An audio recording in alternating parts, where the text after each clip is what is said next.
fais cette petite vidéo puisque ça faisait un petit moment que j'avais pas fait de vidéo concernant les crypto-monnaies. Alors donc je me suis dit qu'aujourd'hui j'allais en faire une puisqu'on est je pense à l'aube d'un mouvement sur le Bitcoin et certainement sur les crypto-monnaies de manière générale. Et aussi je vais parler aussi de la alt season dont j'avais parlé il y a dans les dernières vidéos. Alors, donc déjà on va commencer avec le Bitcoin en semaine. Donc là on est sur le graphique en weekly, donc chaque bougie représente une semaine. Et du coup, déjà moi ce qui me saute aux yeux, donc c'est, je sais pas si vous le voyez, là comme ça peut-être que c'est pas évident pour beaucoup, mais en fait, moi graphiquement je vois un pivot. Là tout de suite, là comme ça je vois un pivot. Quand je regarde la courbe, je vois un point pivot qui se situe à peu près ici. Si on regarde par rapport aux oscillations, là, là où j'ai placé mon curseur, donc là où il y a les petits pointillés blancs, et ben c'est à peu près le niveau du prix du Bitcoin. Et pour moi, c'est un peu une ligne médiane entre toutes ces oscillations. C'est comme une moyenne. Et donc si je vais activer donc ce que j'appelle les pivots. Donc il y a un indicateur de pivot, et donc si je l'active, bon bien sûr c'est pas facile à lire comme ça, donc je vais agrandir et en fait on voit bien qu'en ce moment on est sur un pivot. Donc là on est sur un pivot, voilà, donc c'est cette grande barre là. Donc comme je disais, on est sur un point pivot. Pour moi, c'était déjà visible sans activer ça, mais là, ça me confirme vraiment qu'on est sur un point pivot. Donc après, d'ailleurs, ce qui est bien, c'est qu'on va pouvoir avoir des supports et résistances. Donc si on a vraiment un franchissement du cours, donc si le cours s'emballe et qui va percer donc la résistance, puisque ici, le R1, vous voyez que là, il avait fait résistance, et donc il faudrait qu'il franchisse avec une grande bougie, avec une forte bougie et du volume. Donc s'il le franchit avec une forte bougie et du volume, on ira chercher certainement la résistance 2 qui se trouve à 18 546. Donc il faudra un franchissement des 13 000 pour aller chercher les 18 000 ensuite. Donc voilà, c'est ce qu'on guette. Donc là on est à l'aube du pivot, donc déjà on va essayer de percer le pivot, on va voir déjà si on passe au-dessus, et si on passe au-dessus, on va guetter vraiment un franchissement des 13 000. Donc en tout cas, si on perce le pivot vers le haut, on pourrait très bien aller vers les 13 000 déjà dans un premier temps. Après on verra si on y va avec plus ou moins de force. Voilà, donc ça c'était pour la vision en weekly et pour parler des pivots. Aussi sur le RSI, on est dans une zone, donc on vient de franchir les 40. Donc on est dans le corridor, dans une zone de non-décision, on va dire. Enfin, c'est pas une zone où il faut prendre de position. Mais quand on va passer les 50, quand on est entre 50 et 60, on est dans une zone probable haussière, probablement de hausse, et vraiment le franchissement des 60 nous emmène dans une zone vraiment de surachat. Donc voilà, il faut guetter ça. Donc au franchissement des 60, on a un signal d'achat. Voilà pour le weekly. Donc maintenant on va passer en graph daily. Hop, donc je reviens en arrière puisque j'avais déjà trop préparé à l'avance. Voilà. Donc là en graph daily, donc là c'est peut-être un peu le cafouillage pour certains. Donc je vais enlever ça. Ça va déjà être un peu plus clair. Et en fait, donc qu'est-ce qu'on peut voir sur ce graphe? Donc il y a deux traits jaunes. Donc voilà, j'ai tracé deux droites jaunes. Ces droites vous donnent donc des niveaux de cassure importants. Voilà. Donc à la baisse, on a eu une cassure importante ici qui a engendré tout un signal baissier. D'ailleurs, on a eu cette résistance là.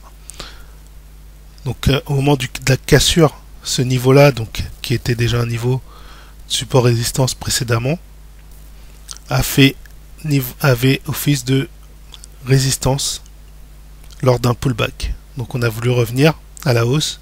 Boum, on s'est heurté à cette résistance forte. Et elle s'est solidifiée du coup en devenant encore une résistance. Puis là on est venu donc voilà, faire un mouvement, le grand mouvement baissier qu'on connaît. Et à la période des confinements par rapport au coronavirus, on est venu donc ensuite casser à la hausse cette baisse. Donc ce qui nous a remis dans une période en fait de sécurité, on va dire, de confiance. Surtout au moment du 29 mars. Alors au début c'était qu'un mouvement haussier, le 20 mars c'était qu'un mouvement haussier. On a eu un petit retour et on a tapé donc effectivement sur ce niveau de cassure. Et du coup ça c'est devenu un fort support. C'est devenu un support. Donc c'est un support qui dit bah c'est bon, on retourne pas vers vu que c'est reparti à la hausse, c'est un niveau qui disait voilà, on retourne pas dans la peur, on retourne pas dans une zone de panique qui se situait en dessous. Donc on a repris confiance, on est remonté tranquillement, sainement on va dire. Et là on voit qu'on continue à monter sainement. Et donc là le prix est en train de s'étoffer là. Donc je vais vous le montrer après en graphique 30 minutes. Vous allez voir que le prix il est en train de s'étoffer à l'intérieur en ce moment. Alors la droite verte, elle c'est juste une deuxième c'est une résistance mais moins forte que celle-ci. Elle est moins forte que celle-ci, mais c'est une résistance quand même. Alors, donc après, moi, ce que j'ai tracé, donc c'est ça. J'ai tracé le Fibonacci pour connaître un peu les zones. Donc, avec le Fibonacci, ce que je vois, c'est que en traçant de la période où il y a eu la cassure au plus bas, et ben qu'est-ce qu'on voit? On voit qu'il y a eu un niveau, donc le premier niveau, ce niveau-là, là, il coïncide pile poil avec la cassure, avec la reprise, avec le support fort, coïncide pile poil. Et ça, je l'ai pas tracé exprès par rapport à ça. J'ai tracé mon truc et j'ai vu que ça coïncidait. Je fais waouh, c'est fou. Et ensuite, j'ai un autre en haut. Donc là, le petit, comme je disais, la petite résistance, elle coïncide avec ce niveau-là de Fibonacci. Donc à mon avis, c'est pas un hasard.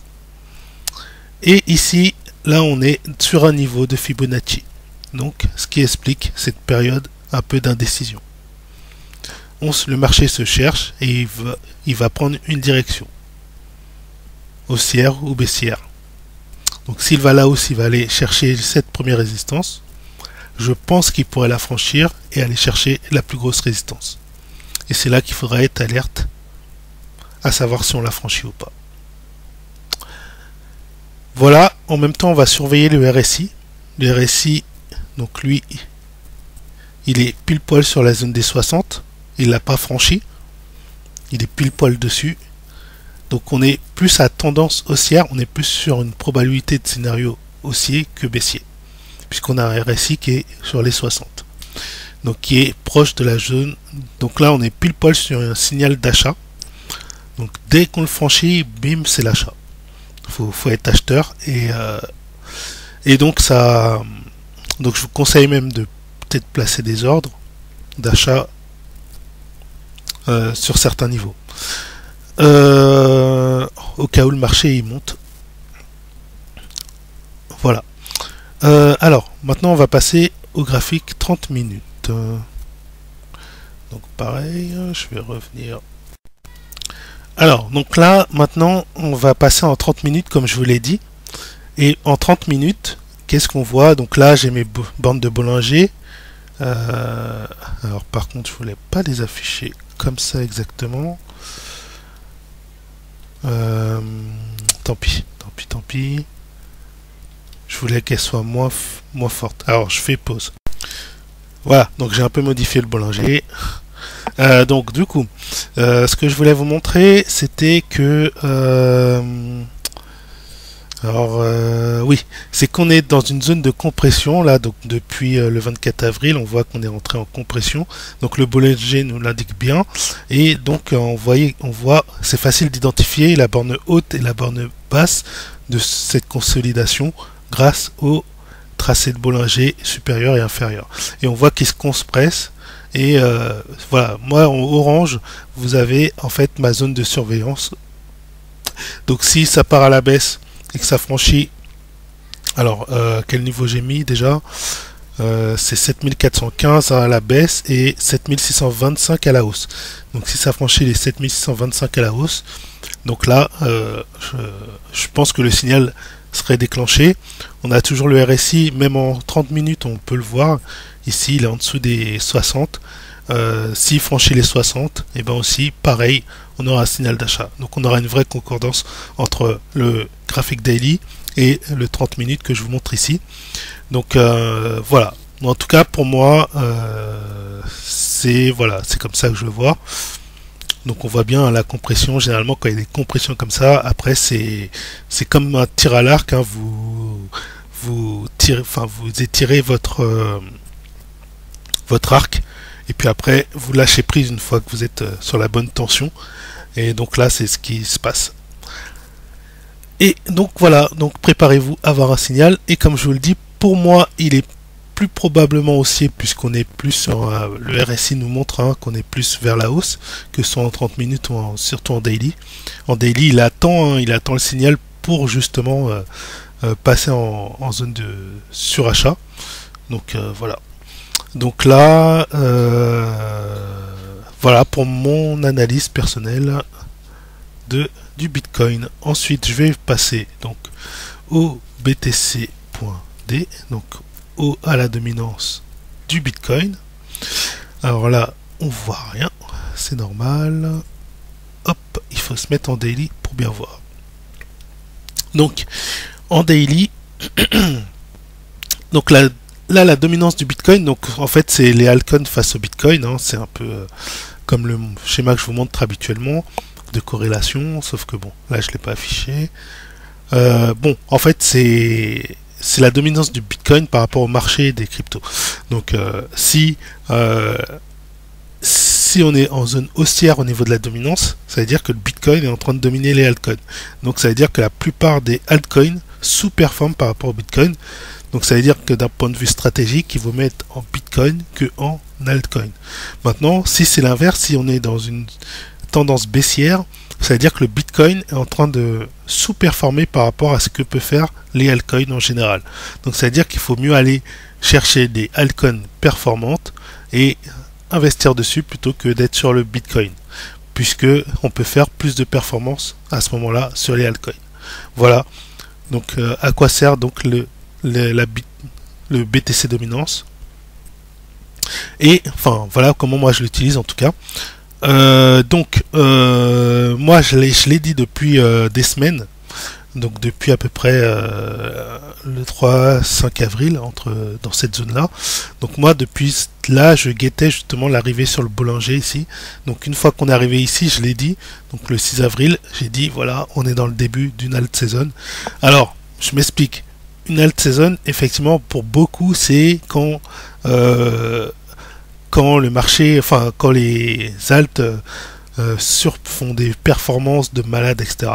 C'est pas que ça. Une alt saison, c'est une période où les altcoins surperforment le Bitcoin. Mais cette alt saison, bon, c'est vrai que quand on dit, là où je vais me rectifier par rapport à mes précédentes vidéos, où je disais que on pouvait dire très tôt que c'était une alt season. Bon, c'est vrai qu'en fait dans le mot alt season vous avez season, donc c'est une saison. Donc généralement une saison c'est 3 mois quand on parle vraiment de saison de manière temporelle. Maintenant sur les cryptos on pourrait peut-être dire que c'est 1 mois 3 semaines. Enfin, pour moi en tout cas. Pour moi, une alt season, ça pourrait démarrer à partir de 1 mois, 3 semaines. Donc quand on a comme ça 3 semaines de surperformance des altcoins, je pense qu'on peut commencer à parler d'une alt season.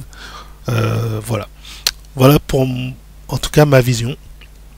Donc c'est vrai que je dis prématurément qu'on est en alt season, mais voilà, pour moi j'ai un indicateur, enfin pour moi j'ai une indication qui me dit voilà, on rentre en alt season. Donc voilà, en tout cas on rentre dans une période où les altcoins surperforment le Bitcoin, donc on y est rentré déjà le 6 avril. Après c'est vrai qu'elle a été moins forte que cette période là, du 3 février au 15 février. Mais si vous regardez, plus haut, on avait déjà en fait le début d'alt season. Donc on avait 5 janvier, ça s'est repris, ça n'a pas duré, donc ça n'a pas fait une vraie alt season. Après, c'est reparti donc à partir du 10-11 janvier. Et voilà, et ça a été jusqu'au 15 février, même si le moment fort vraiment de l'alt season, ça a été vraiment du 2 février au 15 février à peu près. Voilà, donc là pareil, donc là on n'est pas une grande, c'est un prémisse, et peut-être que ça va se poursuivre, peut-être que ça va s'arrêter, j'en sais rien. En tout cas moi je guette mes indicateurs, et c'est mes indicateurs qui me disent simplement bon bah là tu sors, là tu rentres en alt season, etc. Et moi j'ai suivi vraiment mes indicateurs. C'est vrai qu'à des moments je voyais bon que même le Bitcoin, il y avait des jours il perd un peu plus, tout ça. Mais si je me mets en mode panique, je vais faire des erreurs. Donc moi j'ai un indicateur, je l'ai suivi simplement.